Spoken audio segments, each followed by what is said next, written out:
जहां जाने से भय की, दुर्गति की और समस्त पीड़ाओं की हत्या हो जाती है, अर्थात ये सब दूर हो जाते हैं, उसे क्या कहते हैं? शरण। क्या कहते हैं? शरण।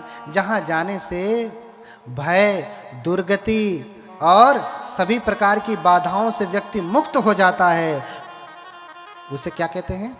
शरण। उसे शरण कहते हैं, शरण। अच्छा, दलाई लामा जी भारत में क्या लिए हैं? क्या लिए हैं? शरण लिए हैं। तो शरण लेने से क्या हुआ? अच्छा, उन्होंने शरण क्यों लिया? पहला प्रश्न तो ये कि शरण लिया क्यों? अपने देश तिब्बत में क्यों नहीं रहते? क्योंकि वहां उनको भय था, वहां उनको संत्रास था, कष्ट था। अगर रहते तो आज वो जिंदा नहीं रहते। इसलिए उन्होंने शरण लिया। कहां पे? भारत में। कहां पे शरण लिया? भारत में। और जब से वो भारत में आए तो सारे प्रकार का भय दूर हो गया, सारे प्रकार का संकट दूर हो गया। इसीलिए हिंसतीति शरणम भयम संतासम दुर्गतिं परिक्लेशम हिंसतीति शरणम। ये शरण की परिभाषा है। परमत्थ ज्योतिका में देखना। तुम्हारे कहने से शरण की परिभाषा नहीं मानूंगा मैं। कुछ कह दे मैं भगवान बुद्ध की शरण जाता हूं, क्या अर्थ है भैया इसका? शरण जाने का। मैं अपनी रक्षा के लिए बुद्ध के पास जाता हूं, धम्म के पास जाता हूं, संघ के पास जाता हूं। इसलिए नहीं कि कोई बंदूक लेके आया, बुद्ध मुझे बचाओ, बुद्ध मुझे बचाओ। नहीं, हमने क्या कहा? दुर्गतिं भयं संक्लेशम। जो हमारे बुरे विकार हैं, बुरी प्रवृत्तियां हैं, जो कुछ भी हमारे भीतर बुरा बुरा है, उनसे रक्षा के लिए। क्योंकि अन्य जगह रहूंगा तो भगवान को शराब चढ़ाऊंगा तो मैं तो शराबी रहूंगा ही। तो मुक्ति कैसे होगी? बुद्ध की शरण लेनी पड़ेगी। क्या करनी पड़ेगी?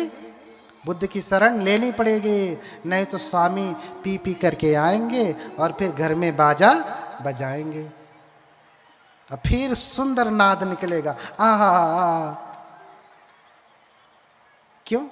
क्योंकि भैया भगवान को चढ़ा रहे, है ना? भगवान को चढ़ा रहे। बोलिए भगवान बुद्ध की। इसलिए हम शरण जाते हैं। और सारिपुत्र ने भगवान के बारे में कहा, एको मनो पसादो वा। जानते हैं, अगर बुद्ध की शरण गए तो एको मनो पसादो वा शरणागमनो पंजलि पड़ामो वा उत्सहिते तारईते मार्बल निकूदने बुद्धे। अगर हम सबकी छोड़ दीजिए, धम्म संघ को छोड़ दीजिए, मात्र बुद्ध को ही पकड़ लीजिए, तीनों को छोड़ दीजिए, तीनों को पकड़ लिया तो बहुत रक्षा है। लेकिन मात्र एक को ही सारिपुत्र कह रहे हैं, एको मनो पसादोवा। अगर आपका मन एक ही में प्रसन्न हो गया, अर्थात श्रद्धा से भर गया। प्रसाद के दो अर्थ हैं, श्रद्धा और प्रसन्नता, और तीसरा अर्थ है महल। इन पाली में ये तीनों है, ठीक है? एको मनो पसादोवा शरणागमनो पंजलि पड़ामवा। एक ही उस बुद्ध की शरण अगर आप चले गए, मन को प्रसन्न कर लिया, श्रद्धा से भर गए, जैसा मैंने कहा ना, तच्चित्त रत्नम ग्रहणाय सम्यक पूजाम करो में तथागताना। उनकी शरण चले गए ना,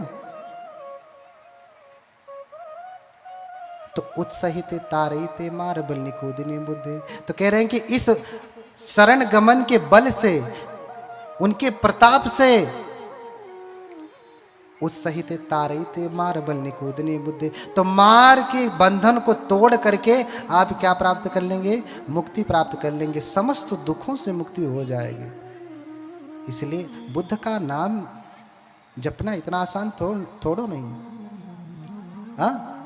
इसलिए कहा कि बुद्धो बुद्ध सुखम ददाति सरतो बुद्धो ततो दुःखरम किम बुद्धेन महिदयोपि मुनयो बुद्धेन जाता सुखी। कैसे सुखी होंगे आप? कैसे सुखी होंगे? बुद्धो बुद्ध सुखम ददाति सरतो। हाँ? बुद्ध का स्मरण करने मात्र से ही सुख प्राप्त होता है। आपका मन व्याकुल हो, खाली आकर के भगवान के समन में बैठ जाइए, ऐसे ही शांत हो जाएगा। और स्मरण करने की जरूरत ही नहीं। और जब स्मरण करेंगे तो कहना ही क्या? हाँ? एक बार भयंकर लड़ाई हुई देव और इंद्र में, तो कहा कि अगर तुम्हें भय लगे, हाँ, तो धजगंग में उल्लो के याद ममम ही धजगंग उल्लो कैतंग यंग भविष्यति भयंग व छम वितत्तंग व लोम हंसो व सोपहीयति। हाँ, अगर तुम्हें भय लगे, देवराज इंद्र कहते हैं शक्र, जिसे शक्र कहा। दीघ निकाय में एक सूत्र है शक्पञ्य सूत्र, अर्थात शक्र का प्रश्न, शक्र यानी इंद्र। अब मैंने कल भी बताया था कि शब्द को लेकर के उलझिए मत, सत्य वही है, उनके लिए ब्रह्म सत्य है, हमारे लिए दुख सत्य है। ऐसे ही इंद्र शक्र शब्द हैं, लेकिन हमारी व्याख्या अलग है, उनकी व्याख्या अलग है। तो शक्पञ्य सूत्र है, इसी पे मेरा पीएचडी चल रहा है श्रीलंका से, केलनिया यूनिवर्सिटी से, शक्पञ्य सूत्र। वो कह रहा है अपने लोगों से कि अगर तुम्हें डर लगे तो धजगंग में उल्लो के याद, मुझे स्मरण करो, मुझे स्मरण करोगे तो जो भय संत्रास है वो सब नष्ट हो जाएगा। लेकिन बुद्ध समझा रहे हैं, हंस करके कह रहे हैं, भिक्षुओं, अगर कोई उसको स्मरण करेगा शक्र को, तो भय से मुक्त नहीं हो सकता। क्यों? क्योंकि शक्र स्वयं अवीत रागो, अवीत दोषो, अवीत मोहो। शक्र क्या है? वीतरागी नहीं, उसमें स्वयं राग है। इसीलिए तो जांघ पे बैठा करके अपनी रंभाओं को शराब पिलाता है और स्त्रियों के साथ रमण करता है। जो स्वयं भोग विलास में लिप्त है वो तुम्हारी क्या रक्षा करेगा? हाँ, अवीत रागो, अवीत दोषो, अवीत मोह। वो राग द्वेष मोह से मुक्त नहीं है, इसलिए तुम्हारी रक्षा नहीं होगी। लेकिन भिक्षुओं, सचे तुम्हाकं भिक्षवे अरण्य गतानंग वा, रुक्ष मूल गतानंग वा, शून्यागार गतानंग वा, उपज्येय भयंग वा, छम्बितत्तंग वा, लोमहंसो वा, ममेव तस्मिन् समये अनुसरेयाथ। बुद्ध क्या कह रहे हैं? धजग्ग सूत्र में है, इसकी व्याख्या संयुक्त निकाय का है, पढ़ना। क्या कह रहे हैं? सचे तुम्हाकं भिक्षवे, लेकिन यदि भिक्षुओं तुम्हें जब डर पैदा हो, कब? अरण्य गतानंगवा, जंगल में जब तुम सब तप कर रहे हो, साधना कर रहे हो, रुक्ष मूल गतानंगवा, किसी पेड़ के नीचे बैठ करके तुम साधना कर रहे हो, तुम्हें डर लग रहा है, हाँ, शून्यागार गतानंगवा, उपज्येय भयंगवा छम्बित। अगर तुम्हारे भीतर भय, संत्रास, रोमांच पैदा हो रहा है, भय के भी कई प्रकार हैं। एक तो भय थोड़ा सा लगता है, संत्रास कंपकपी आ जाती है, तीसरा इतना भय कि रोंगटे भी खड़े हो जाते हैं, भयंग संतासंग, हाँ, लोम हंसो। ये 3 प्रकार के भय हैं। कितने प्रकार के भय? ये तीनों भयों से तुम निर्भय हो जाओगे। कब? ममेव तस्मिन् समये धजगं, ममेव तस्मिन् समये अनुसरेयाथ। उस समय मुझे स्मरण करना। किसको? बुद्ध को स्मरण करना। कैसे स्मरण करना? इतिपिसो भगवा अरहं सम्मा संबुद्धो विद्याचरण संप। ये तुम कहना, इसका स्मरण करना कि ऐसे हैं भगवान, अरहत हैं, सम्यक संबुद्ध है, विद्याचरण है, सत्ता है, देवताओं और मनुष्यों के गुरु हैं। बिगड़ैल भी बिगड़ैल व्यक्ति को ऐसे नियंत्रण में कर लेते हैं जैसे कोई बिगड़ैल घोड़े को नियंत्रण में कर लेता है।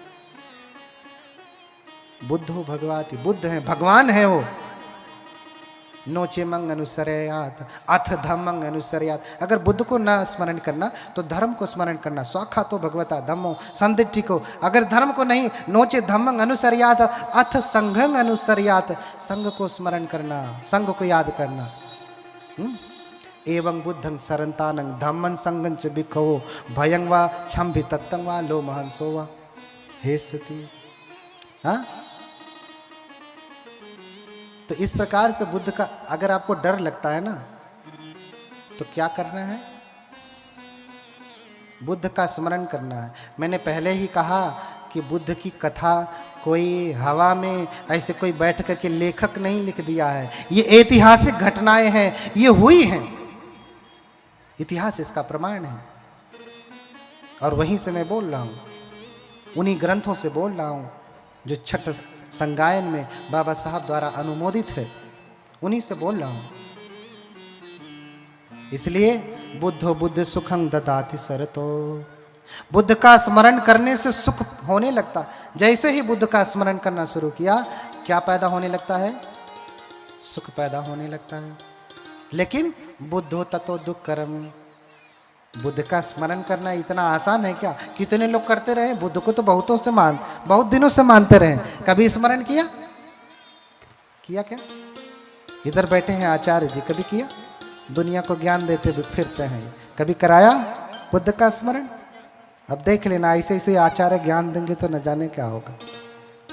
बुरी लगेगी बात कि मैं आपकी निंदा कर रहा हूं, नहीं, आप भगवान के धर्म को अगर ठीक से नहीं कह रहे हैं तो आप कहने के अधिकारी नहीं हैं। आपको सुत्त गेय व्याकरण गाथा उदान उत्तक अबुद्ध धर्म वेदल जातक ये सब प्रमाणित रूप से कंठस्थ होना चाहिए, तभी आप बुद्ध के धर्म को देने के अधिकारी हैं।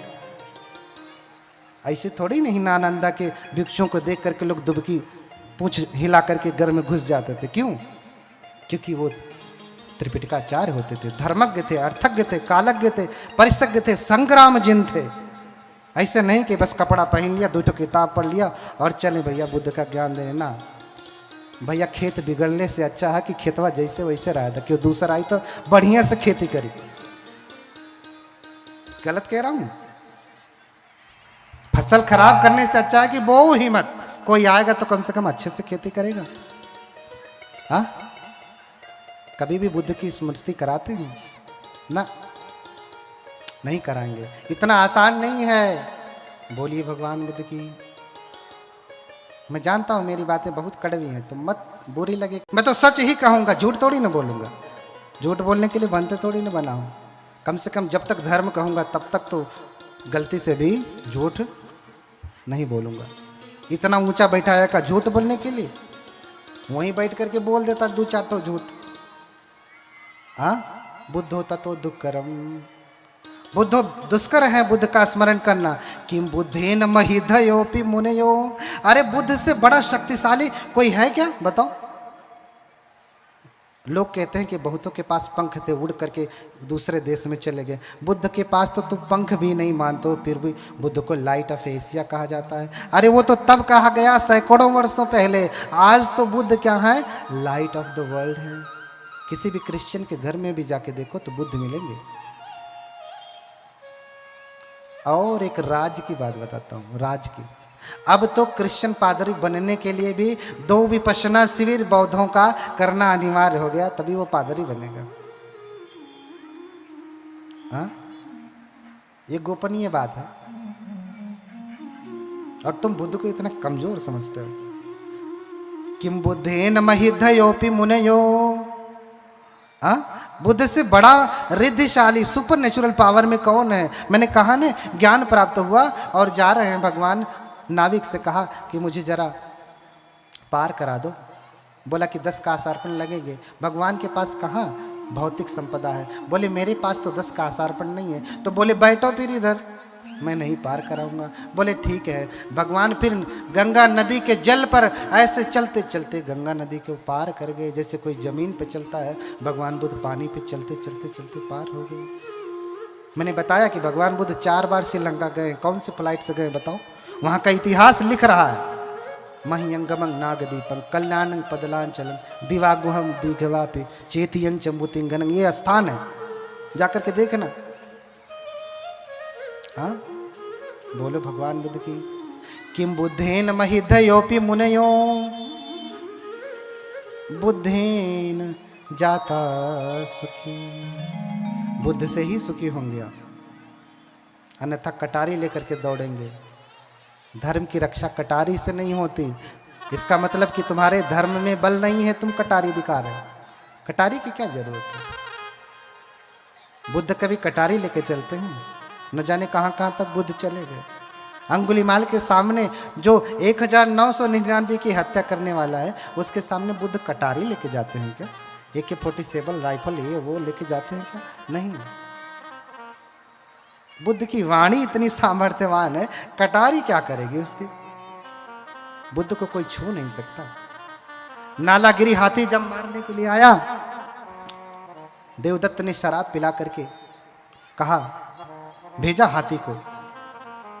और उस समय भगवान गलियों के बीच में यात्रा चारिका कर रहे थे।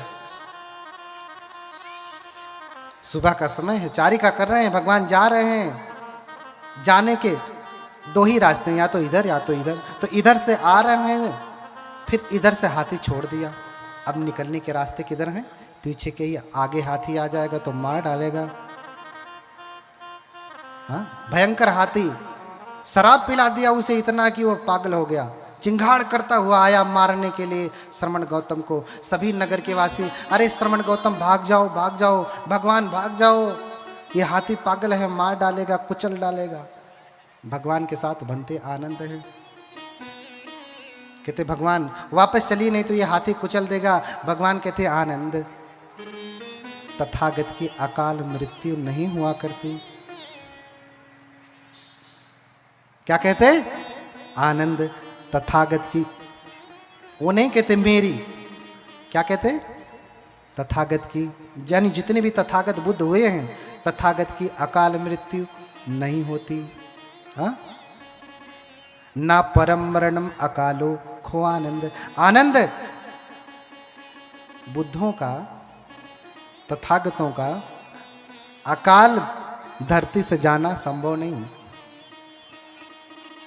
वो अपने समय पे ही जाएंगे, घोषणा करके जाएंगे कि मैं अब जाने वाला हूं, बता के जाएंगे। ऐसे नहीं चुप्पे कहीं लेटे कोई मार दिया और फिर मर गए ना, घोषणा करेंगे आज से 3 महीने बाद इतने बज के इतने मिनट पे मरूंगा और उतने मिनट पे सोएंगे, उतने मिनट पे ही मर जाएंगे। इतनी तो आप दवाई की भी गारंटी नहीं ले सकते कि जहर खा लूं तो इतने बज के इतने मिनट पे ही मरेंगे, संभव नहीं।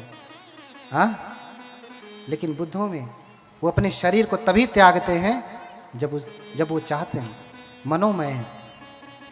आनंद, तथागत की अकारण मृत्यु नहीं हुआ करती। हाँ, फिर भी आनंद कहते नहीं भगवान चलिए, भगवान चलिए। आनंद की भी श्रद्धा डगमगा गई, क्योंकि भगवान की सुरक्षा को लेकर के बड़ी चिंतित थी, कहीं ऐसा ना हो कि कुचल दे। भगवान के हाथ में कोई डंडा नहीं, कुछ नहीं। और हाथी चिंगार करता हुआ आया। जैसे ही भगवान के सामने पहुंचा मारने के लिए, तो क्या बोला भगवान ने पता है? क्या बोला पता है ना?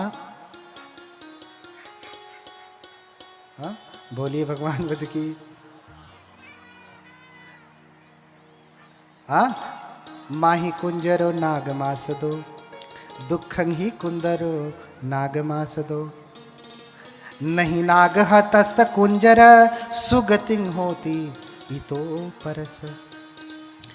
देखिए, भगवान ने कहा, हाथ उठा करके मैत्री पूर्वक अपना हाथ उस हाथी के माथे पर रखा, कहा कि माही कुंजर नागमास दो। अरे नाग, नाग को मत मारो। बुद्ध को भी नाग कहा जाता है, इसलिए नागवंशी लोग हैं। अरे नाग, नाग माने हाथी भी होता है, इसलिए नागवग्ग है धम्पद। अरे नाग, नाग को मत मारो। दुखं ही कुंजर नागमास दो। अरे नाग को मारना, बुद्ध को मारना बहुत बड़ा दुख का कारण है। नहीं नाग हतस कुंजर, नाग की हत्या करने से, बुद्ध की हत्या करने से सुगतिं होती तो न सुगतिं होती तो परस। सुगति नहीं होती, ना तो यहां सुगति होगी, ना तो मरने के बाद तुम्हारी सुगति होगी। संभल जा। बस इतना ही कहा और हाथी समझ गया। अब वैज्ञानिक कहेंगे कि बुद्ध ने कहा और हाथी भगवान की बात समझ गया। बोलिए भगवान बुद्ध की। अब ठीक से धर्म भी नहीं कह पाता हूं, क्योंकि बीच में वैज्ञानिकता अड़ जाती है, उत्तर उनके लिए भी पढ़ना पड़ता। अब वैज्ञानिक कहेंगे कि भगवान ने कहा और हाथी सुन लिया, समझ गया। ऐसा कैसे हो सकता है? हाँ, ऐसा तो नहीं होगा। एक उदाहरण से समझाता हूं, कैसे समझते हैं।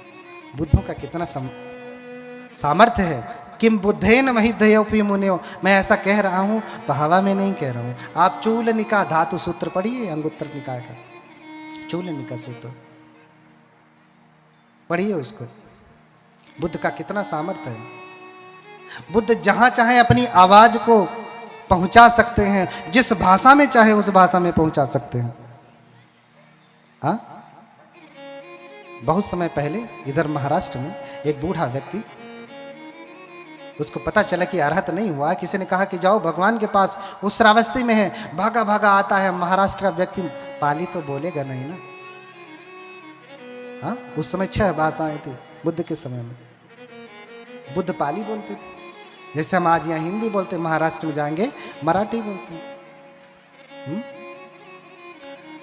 अब वहां से भागा भागा व्यक्ति आया और भगवान को पूछा। लोगों ने कहा कि भगवान चारिका करने गए हैं, भगवान चारिका करने गए हैं, आज जाएंगे तो मिल लेना। बोले अब मेरे पास इतना समय नहीं है, 100 वर्ष से अधिक हो चुका हूँ, कभी भी मर सकता हूँ, इसलिए मेरे पास रुकने का समय नहीं, इसलिए नहीं रुकूंगा। भागा भागा जाता गलियों में और भगवान के पांव पकड़ लेता। भगवान देशेषु भगवा धर्मम, भगवान धर्म की देशना दे, मुझे धर्म बताए। भगवान कहते अरे ब्राह्मण, अभी मैं चारिका कर रहा हूँ। चारिका का मतलब भीख नहीं मांगना होता। हाँ, चारिका किसे कहते हैं बताओ?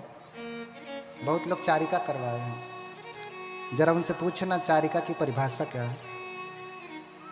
लिख के दे रहा हूं, परिभाषा नहीं बता पाएंगे, क्योंकि मैं जानता हूं कि चारिका की भगवान चारिका क्यों करते हैं। बोलिए भगवान बुद्ध की। जिसे चारिका की परिभाषा नहीं पता वो चारिका कराता है। हाँ, और लोग कहते हैं वाह वाह वाह वाह, बहुत बढ़िया काम हो रहा है, बहुत बढ़िया काम हो रहा। हाँ, जाका गुरु अंधला चेला खड़ा, निरंध अंधो अंधे ठेलिए दोनों कोप। यही तो हो रहा है, ढकेला हुआ हो रही है। चला तनी आगे चला। हाँ,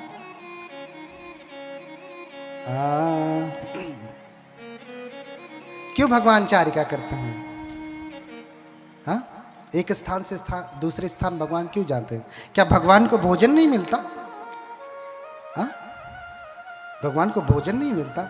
अरे हम जैसे सामान्य बनते हैं तो भी उनको भोजन खिलाने के लिए पूछिए उषा जी, इनकी पूरी टीम से लोग झगड़ा कर लिए। सुबह ही घमासान लड़ाई हुई है कि आपने मुझे नहीं खिलाने दिया, आपने मुझे नहीं खिलाने दिया। हमारे जैसे सामान्य व्यक्ति जिसको कुछ नहीं पता, कुछ भी ज्ञान नहीं, हाँ, कुछ भी बुद्ध के आगे हम लोगों की कोई औकात नहीं, चरणों की धूल भी नहीं, उनको खिलाने के लिए लोग लड़ाई कर रहे हैं, झगड़ा कर रहे हैं। तो बुद्धों को क्या भोजन की कमी थी जो मांग के खाते थे ना? हाँ, क्यों चारिका करते थे? पूजा नाम चैत्य भावम पुण्यार्थम चैव देहि नाम। किस लिए चारिका करते थे? पूजा नाम चैत्य भावम पूजार्थम चैव देहि नाम श्रावकानेक वासार्थम अनासक्तिम च दर्शयन एतादि प्रदर्शनाय बुद्धोचरित चारिका। बुद्ध किस लिए चारिका करते हैं? इसलिए कि एक ही जगह रहेंगे तो श्रावक कहीं ये न समझ लें कि भगवान अक्के मंदिरवा में रहते ही हैं, यह अनाथ पिंडी का जेतवना राम इनको बड़ा अच्छा लगता है, कहीं जाते ही नहीं छोड़ करके, इनको इस मंदिर से मोह हो गया। इसलिए भगवान चारिका करते हैं कि उनको ये न लगे। हाँ, अनासक्तिम तो दर्शन, और अनासक्ति को दिखाने के लिए कि भगवान के भीतर कोई आसक्ति नहीं है। पूजा नाम चैत्य भावम पुण्यार्थम चैव देहि नाम। और अगर बुद्ध एक ही जगह रहेंगे तो क्यों कोई पूजा कर पाएगा उनकी? कोई उन्हें दान देकर के पुण्यार्जन कर पाएगा? तो फिर बुद्ध महाकारुणिक कैसे होंगे? तो बुद्ध दूसरों को भी अवसर देते कि तुम दो भोजन। राजा का भी भोजन ठुकरा करके एक गरीब के यहाँ, जिसके यहाँ एक समय का भोजन नहीं, उसके यहाँ जाते हैं भगवान। क्यों? क्योंकि उसके ऊपर अनुकंपा करते हैं। बात बहुत लंबी है, चारिका के और अर्थ है, मैं बता रहा था। पांव पकड़ लिया, कहता है देशे तो भगवा धर्म, भगवान धर्म की देशना करे। भगवान कहते हैं अरे धर्म की देशना का समय नहीं, ये धर्म की देशना का समय नहीं, अभी मैं चारिका कर रहा हूं, बाद में तुम्हें उपदेश करूंगा। बोले भगवान मेरे पास समय नहीं, अगर आपने मुझे देशना नहीं दिया, उपदेश नहीं दिया तो मेरी मृत्यु हो जाएगी, मेरे पास समय नहीं। तो भगवान ने उपदेश दिया, दिठ्ठे दिठ्ठ मत्तं भविष्यामि सुते सुत मत्तं भविष्यामि थी। उपदेश दिया, 2 सूत्र बताए, देखने में मात्र देखना, सुनने में मात्र सुनना। अब इसकी धर्म की गंभीर व्याख्या बुद्ध ने पाली में कहा, और वो ब्राह्मण पाली नहीं जानता लेकिन समझ गया। एक दूसरी बात आप समझिए, बुद्ध जब उपदेश करते थे उनके साथ हजारों हजारों भिक्षु संघ होते थे। कितने? 1000 से कम तो कभी हुआ नहीं करते थे। जितने आप लोग बैठे हैं ना,